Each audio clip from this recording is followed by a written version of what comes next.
yeroo tokko leenci akka malee beelahee osoo olii gadi deemu jeedalaan walitti dhufan. Innis jeedalatti nyaachuu barbaadee ari'ee qabe. Jeedallis anaa huqqattu ta'uun takkatti illee ofirraa hin qabne sanarraa maal goota jetteen. Leencis yaada isii hedduu ajaa'ibsiifatee yookaan si caalu kan naaf fiddu ta'e gassi dhiisa jedheen. Jeedallis akka nyaata gaarii kan isii caala foon qabu isaa fiduu dandeettu waadaa galtee fi lameen walii galanii gargar bahan. Jeedalattiinis osoo nyaata leencaa barbaaduuf olii gad deemtu harree takkaan walitti dhuftee akkana jetteen. Leenci mootii bineensotaa si godhuuf iddoo akkanaatti si eegaa jira. Harreenis hedduu gammaddee iddoo jedhametti fiigaa leenca bira dhayte. Leencis akkuma harreen bira geetteen utaalee qabachuuf yoo ta'u gurra irraa murate. Harreenis akka inni nyaatu hedduu waan shakkiteef fiigdee jalaa baatee jeedala bira deebitee akkana jetteen. Maaliif na sobdee leenca biratti na ergite? Leenci akkuma ati argitu na nyaachuuf natti utaalee gurra irraa kutate. Jeedallis hin gowwoomin.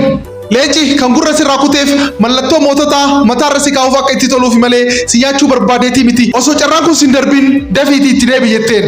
Harreenis jeedala amantee yeroo lammaffaadhaaf leenca biratti deebite. Leenci ammas akkuma jalqabaa utaalee nyaachuuf yoo ta'u harreen jalaa utaaltee eega isii irraa kutate.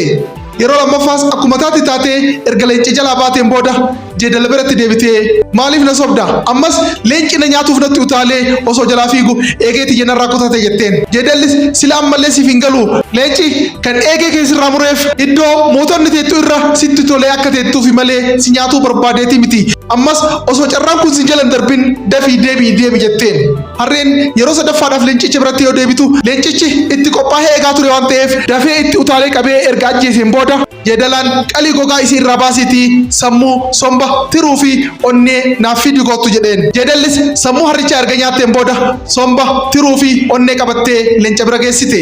Leencis hedduu dallanee sammuu hoo maaliif qabattee hin dhufin jedhee gaafate.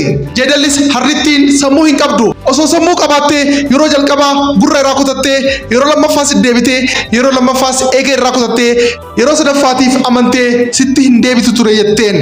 Leencis eeyyeen dhugaa keeti jedheen. Viidiyoolee wal fakkaatan yeroo hunda akka isin bira gahuuf maatii tiktaakii kennaa ta'uu fi yuutuubii kenna sabiskiraayib gochuu hin irraanfatina. Hedduu galatoomaa fayyaa ta'a.